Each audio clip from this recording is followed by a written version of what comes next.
This last set of notes, we're going to look at Russia and the world today, and given what Putin said to this small child in the top picture, I think this young man might be very terrified as to what could possibly happen or be going on with the future of Russia. When we talk about Russia in terms of being part of supranational organizations, Russia's part of the United Nations. They are one of the 5 permanent members of the Security Council. And it's interesting to see Russia be kind of anti-integration, but part of these kind of big international organizations. As of 2012, they became a member of the World Trade Organization. And I think they're doing this to kind of keep tabs on the rest of the West. But you see Russia and the United States at odds on a list of different issues, especially in the Security Council, where they've butted heads on how to work in Syria. They've butted heads and cooperated from time to time on North Korea and Iran. So watching the relationship between these two entities in this organization is kind of an interesting one.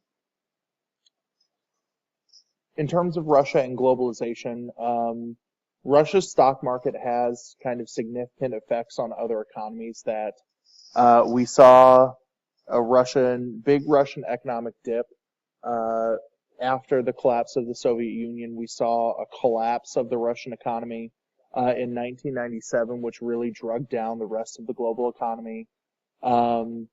We saw some recent hiccups in Russia's economy given OPEC members kind of flooding the market with cheap oil. And all of these things have kind of created hiccups that have had ripple effects elsewhere. While they are members of the WTO, they are not fully globalized. There are a lot of debates as to what economic role Russia should play. Russia does have rich resources of like oil and natural gas, and a lot of people believe that if Russia could change the market in terms of creating and transporting liquefied natural gas, in terms of kind of boosting some economic performance, but Russia has kind of dealt with a bunch of economic problems, and we'll talk about this a little bit more when we kind of rediscuss shock therapy momentarily. For the most part, Russia has had a centralized state ownership design. We know that there was a great deal of market liberalization with Gorbachev and Yeltsin, but these reforms were not necessarily successful at increasing the amount of economic growth in Russia that they've had. Stalled GDP developments. In the second and third set of notes, we talked about how Russia had to deal with ridiculously high inflation rates, but they're just going to struggle because they're not a globalized economy, and they don't have kind of a robust portfolio of potential exports to the rest of the world. There are questions about should Russia revert to some state-centered controls. Is Pandora out of the box with some of the perestroika reforms in terms of giving like the privatization vouchers? The argument that a lot of people are making now is that the oligarchs have too much economic power because they are the people who are able to buy up control of a lot of state-owned enterprises when shock therapy was used. Shock therapy is also something that kind of sits on the back burner as a potential recourse for action in Russia. That shock therapy was initially used by Boris Yeltsin, right? Kind of think of a parent teaching a child how to ride a bike, that at some point you let go, the child's either going to fall down and hurt themselves, or you let go and they can successfully ride the bike. In the instance of Yeltsin's shock therapy, the child definitely fell down, broke both of its legs, arms, and cut its head open, because that is one of the things that kind of caused the collapse of the Russian economy, that it caused billions of dollars of default in debt, that it cut the value of the Russian stock market in half. So we should talk about, why shock therapy became a thing again. We talked about it in passing with some of Gorbachev and Yeltsin's economic proposals, but in theory, maybe this argument makes a little sense that if you have a highly structured command economy and you want to create quick change, that you let go of the bike. You eliminate price and currency controls.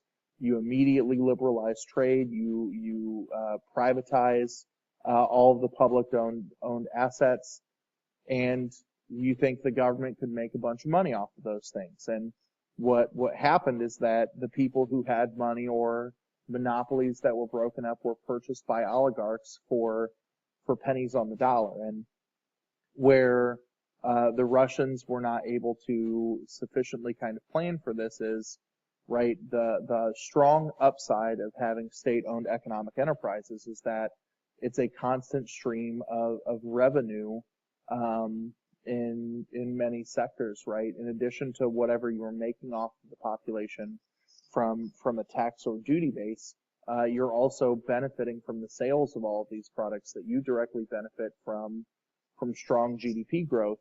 And when you lose these sectors, you lose. Like many things that work in theory that have failed in actuality in Russia, shock therapy did nothing more than kind of create an artificial economic boom.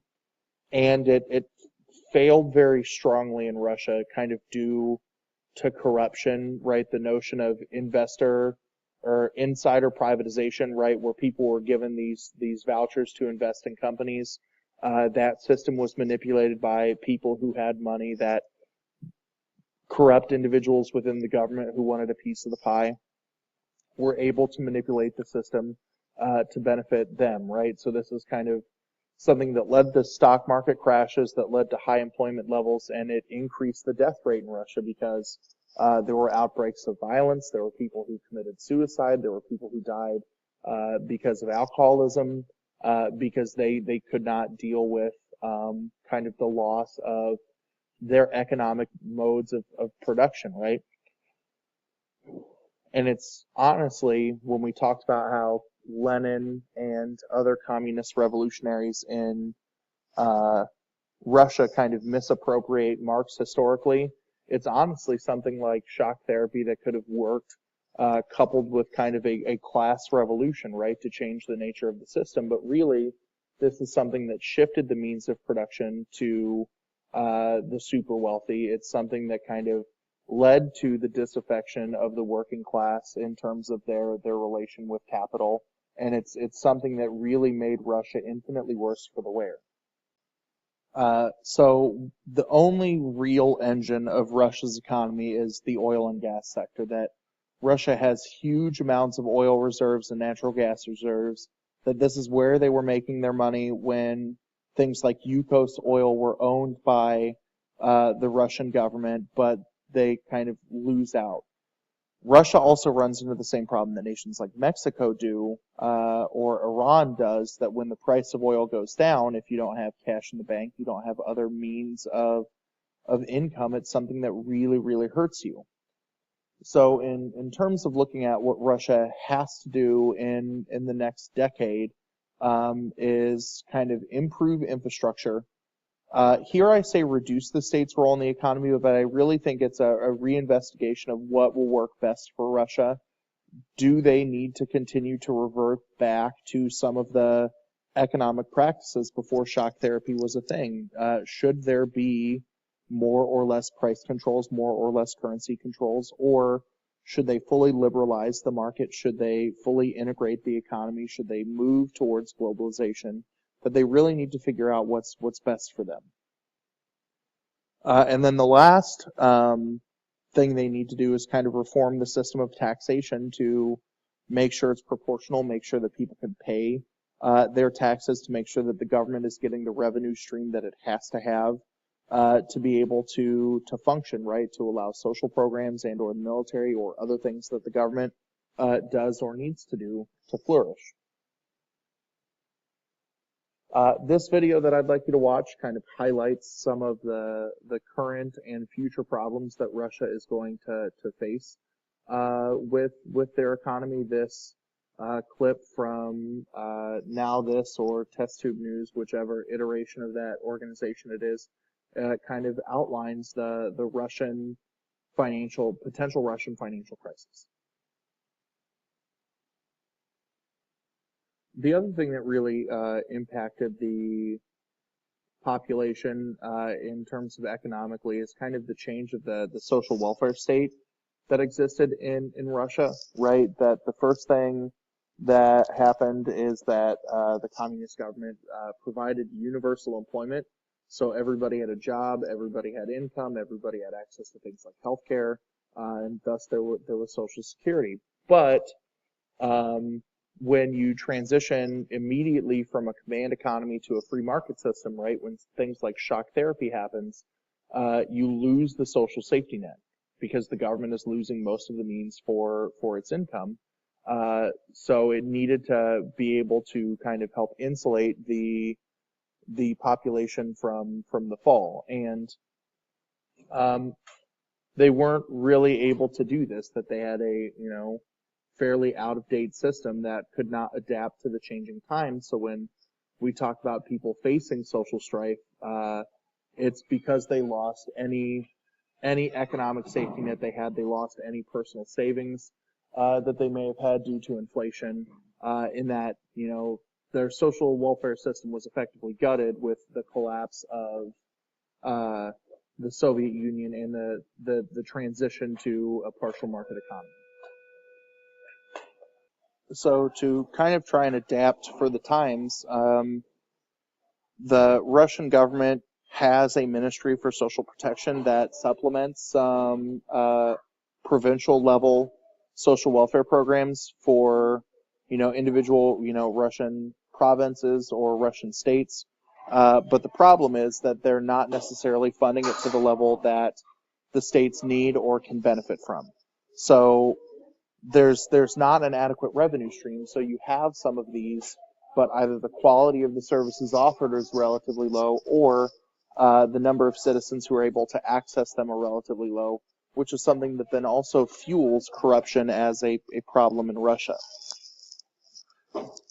So the collapse of kind of the social safety net is something that also has kind of created a devastating economic ripple effect that Russia has not effectively been able to recover from.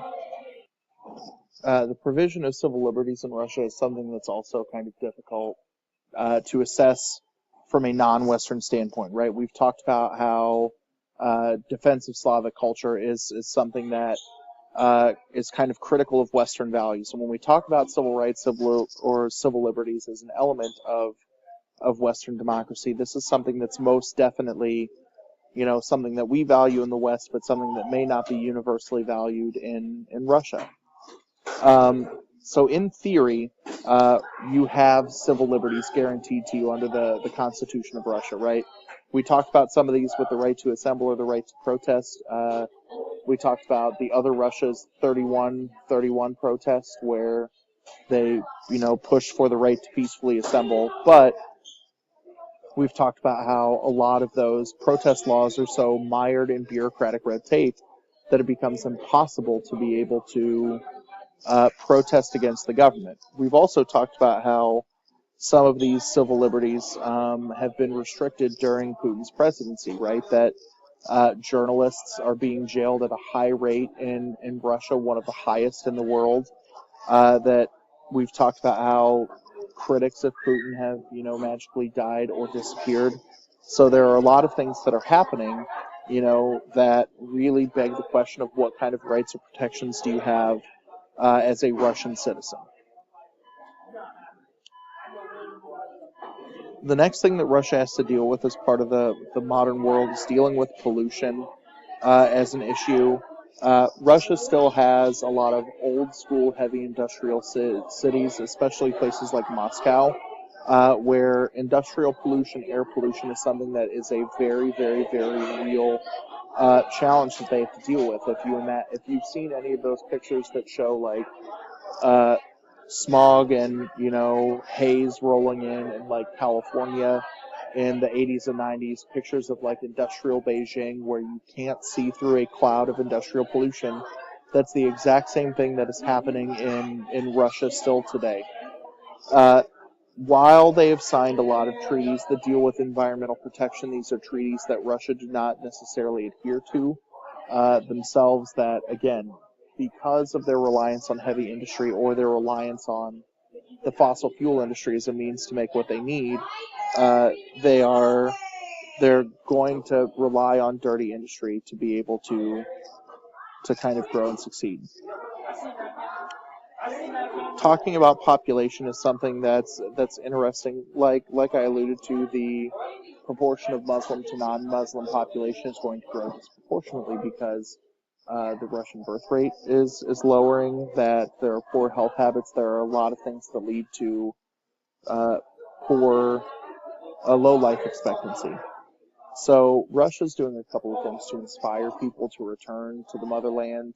You heard an allusion in one of the Russian propaganda videos where Putin is encouraging their population to have more sex, to have more children, to have more ethnic Russians be born.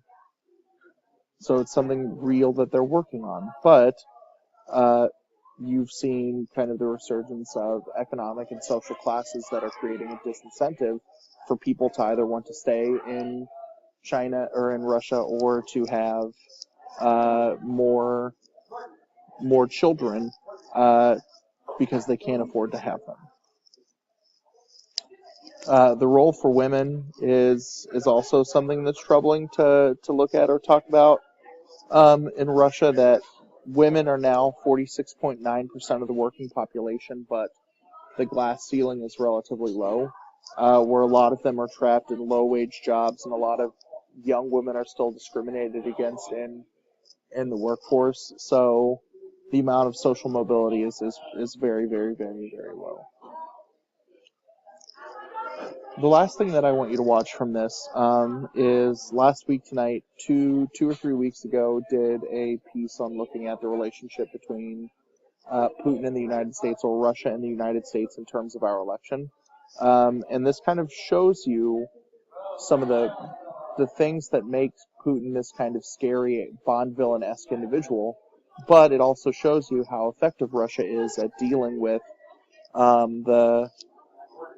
managing their population, utilizing propaganda, making Putin look like this kind of beloved folk hero. This video will take you about 20 minutes to watch, but I think it's one of the best assessments I've seen of kind of modern Russian challenges.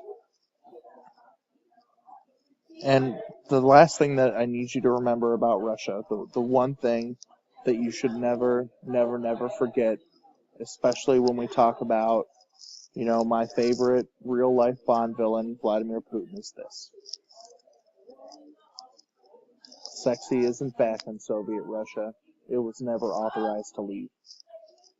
So understanding Russia is kind of important in terms of the 6 countries we talked about, because it allows us to effectively create comparisons to the 5 other countries that we study in terms of its history with communism, its history of authoritarianism, the grapple of whether or not it should embrace liberal Western values or it should continue to go down its own path. We can compare the economic troubles that Nigeria and Mexico are running into to that of Russia. We can look at, mixed levels of success with communism in both Russia and China. That we can really start to use Russia as a lens to effectively look at the rest of the countries that we study.